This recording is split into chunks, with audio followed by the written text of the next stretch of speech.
So the iPhone 14 Pro gets a new flash module this year, which is adaptive. So depending on which lens you're shooting with, it's gonna vary the brightness as well as the spread. Makes sense, right? If you're farther away from the subject and you have the 3x lens, it's gonna wanna output more light compared to when you're closer to the subject and maybe you're shooting with a 0.5x lens. Now in classic Apple fashion, they're of course making some pretty bold claims, with the new flash being 2 times brighter and 3 times better in uniformity. So today we're gonna be putting that to the test. I took some test photos with my friend Shayla and they were all taken with flash. Sound exciting?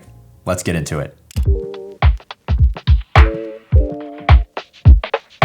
Okay, so here is the first photo. Now, right off the bat, which one do you guys like more? Just make a mental note in your brain as to which one sticks out to you and which one looks better to you. Now, if we zoom the photos in, we'll see that we are getting more detail out of the iPhone 14 Pro, especially if you look in her eyes and her hair. In a previous video that I did mention that the 14 Pro has somewhat of an over sharpening problem, and this is that to some extent, but I also do think that we are genuinely getting more detail out of the 14 Pro. The other thing that you'll notice is that the 14 Pro is a lot warmer. So that's gonna be a trend that we'll be seeing throughout all these photos, is just that the iPhone 14 Pro skews toward the warmer color temperature. And then as far as flash goes, I don't think I'm seeing too much of a difference here in terms of just the overall lighting. Now, I asked you guys to cast your votes on Instagram. It was a blind test. So drumroll please, the iPhone 14 Pro received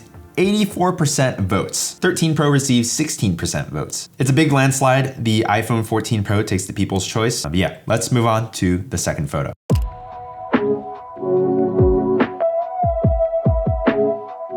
So this photo was taken with the telephoto lens or the 3x lens, and this year with the 3x lens, we do get the same focal length and same aperture at f2.8. And right off the bat, I am seeing that the 14 Pro does have a slightly brighter illumination on the subject's face, which I think can be attributed to that adaptive flash module getting slightly brighter this year. We are, again, getting more detail, which is pretty crazy because remember, it's the same hardware, so any improvements are gonna be software based, and we are getting more detail in the hair, in her eyes, and pretty much the entire image. That's great to see because traditionally the telephoto lens hasn't always been the best. Now again, we are getting a slightly warmer color temperature on the iPhone 14 Pro, so you can see that reflected in the skin tone. On Instagram, this one was less of a landslide, but still a win on the 14 Pro. 65% of you guys voted for that photo, while 35% of you guys voted for the 13 Pro. Anyway,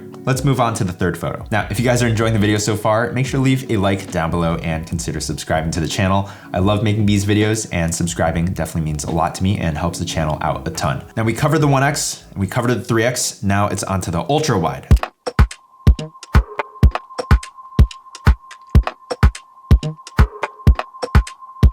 This was shot with the ultra wide, and on the 14 Pro this year, we do have a slightly smaller aperture at f2.2 compared to f1.8 on the 13 Pro. Now, if you don't know what these numbers mean, basically the smaller the number is, the bigger the lens opening is, therefore allowing more light to hit the sensor. So theoretically, the 13 Pro should actually be better in low light. Now, when we do zoom in and take a look at the side by side, we do see that we can make out the silhouette of these two people sitting on the bench over there, but if we look behind them, we'll actually start to notice that the grain on the 14 Pro is just a lot bigger. And quite frankly, I think on the 13 Pro, we are seeing a little more detail. So if we look at that back wall with those tiles, I can pretty clearly see that the grain is much smaller on the 13 Pro. But overall, if we zoom out, we can't really see any of that. And I would say I prefer the image on the 14 Pro here, and you guys seem to agree with 86% of you guys voting for the iPhone 14 Pro. So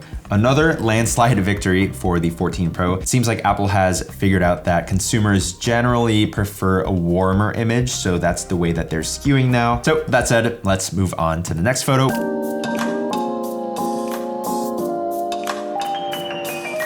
Okay, this next photo is where it kind of gets interesting because this is definitely a very challenging scene to photograph for any camera. It's completely backlit and we're basically depending on the flash to give us any detail on our subject. Now, what's nice about this side-by-side is that the camera settings are exactly the same, so any difference in exposure or lighting is purely gonna come down to that brighter flash. And as you can see, the shadowy side of her face is definitely more lit up in the 14 Pro, as well as her jumpsuit. You can see more of the stitching and the buttons and just more detail overall. So I'd say this is a definitive example of how much brighter the 14 Pro's flash can get. And what I've noticed is that with the telephoto lens, we do tend to see more of a difference because further away we are, the brighter the flash needs to be. And it seems like this is really where the brighter flash tends to shine. No pun intended. So yeah, great results here on Instagram. 80% of you guys voted for the 14 Pro. So definitely a big win there for the updated flash. Let's move on. Okay, this next one was taken with the ultra wide lens. At first glance, if we actually zoom into the concrete that she's standing on, see on the 14 Pro, it looks really, really noisy, whereas on the 13 Pro, it looks a lot cleaner. But if we actually look at the wall behind her, I think we are getting more detail on the 14 Pro. So kind of subjective. I don't know which one I'd prefer. Now, I think this is also somewhat of an example of the 3 times better uniformity that's found in the 14 Pro, which means that the flash actually has a better spread and is just more uniform. And so on the 13 Pro, I'm seeing a tiny bit of a spotlight effect, whereas on the 14 Pro, it definitely seems to have a better spread. So yeah, kind of a toss up. Let's see what you guys said on Instagram. It looks like 77% voted for the iPhone 14 Pro's image, 23% for the 13 Pro.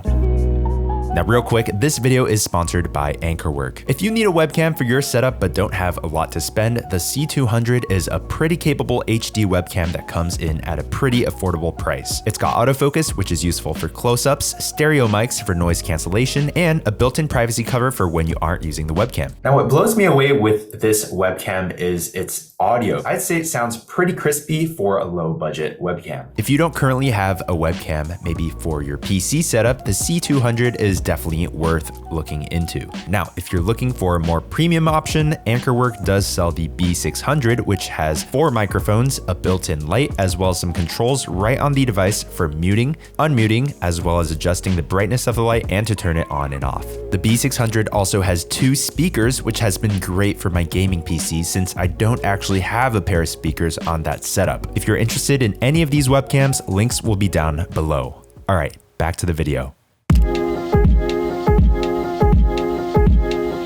Okay, moving on to the last shot. Of course, we have a food photo. We're on the main 1x lens here. And I mean, both of these photos look amazing. The 14 Pro definitely gets the advantage of the warmer color temp here, because with food photography, I think this is a place where warm color temperature definitely plays a huge aid in making the food look a little more vibrant and appealing. On the 14 Pro, we are getting a little more background blur with that larger sensor this year. But yeah, I think this one really comes down to personal preference, not noticing too much of an image quality difference here, especially with the flash. It seems like both are really good photos.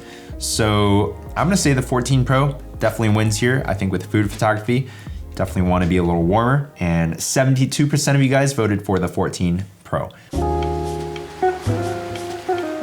So to wrap it up, I'd say the main differences between these two are that the iPhone 14 Pro definitely gets brighter, especially when you are shooting telephoto, and it also gets more detail in most situations. Seems like if you're to compare these images side by side, most people would prefer the image coming out of the 14 Pro, which is nice to see. But yeah, thanks for watching till the end. Make sure to leave a like on your way out and consider subscribing if you enjoy tech content. All right, see you guys in the next one. Peace.